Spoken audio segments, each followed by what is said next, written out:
வணக்கம், என் பேர் அஸ்வின். நான் visittemples.com சார்பாக பேசுகிறேன். நான் இன்றைக்கி உங்கள் எல்லாரையும் தமிழ்நாட்டில் உள்ள நாமக்கல் மாவட்டத்தில் அமைந்திருக்கும் ராசிபுரம் பகுதியில் கட்டப்பட்டிருக்கிற கைலாசநாதர் திருக்கோயிலுக்கு தான் கூட்டிகிட்டு போகிறேன். வாங்க வீடியோக்குள்ளே போகலாம். இந்த கைலாசநாதர் திருக்கோயிலோட மூலவர் யாருன்னு பார்த்தீங்கன்னா, சிவபெருமான் கைலாசநாதராக பக்தர்களுக்கு காட்சியளிக்கிறார்.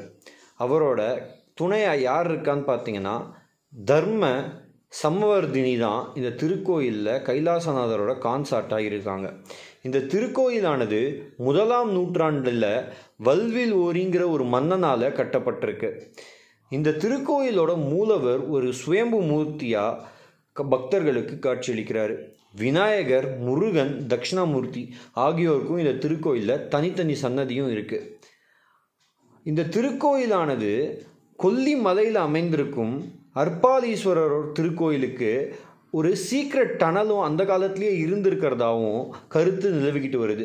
சித்திரை பிரம்மோற்சவம், தைப்பூசம், மாசிமகம், பங்குனி உத்திரம் ஆகிய பண்டிகைகள் வெகு விமர்சையாக கொண்டாடப்பட்டு வருது. நீங்களும் இந்த திருக்கோயிலுக்கு போகிறதுக்கு சான்ஸ் கிடச்சிருந்தா கண்டிப்பாக போய் ஒரு வாட்டி விசிட் பண்ணுங்கள். இந்த வீடியோ உங்களுக்கு பிடிச்சிருந்தா லைக் பண்ணுங்கள், ஷேர் பண்ணுங்கள், கமெண்ட் பண்ணுங்கள். மறக்காமல் சப்ஸ்கிரைப் பட்டன் பக்கத்தில் இருக்கிற பெல் ஐக்கானை ப்ரெஸ் பண்ணி விட்டுருங்க. அப்படி நீங்கள் ப்ரெஸ் பண்ணிங்கன்னா தான் நாங்கள் போடுற ஒரு வீடியோவும் உங்களை அடிக்கடி வந்தடையும். நன்றி, வணக்கம், மீண்டும் சந்திப்போம்.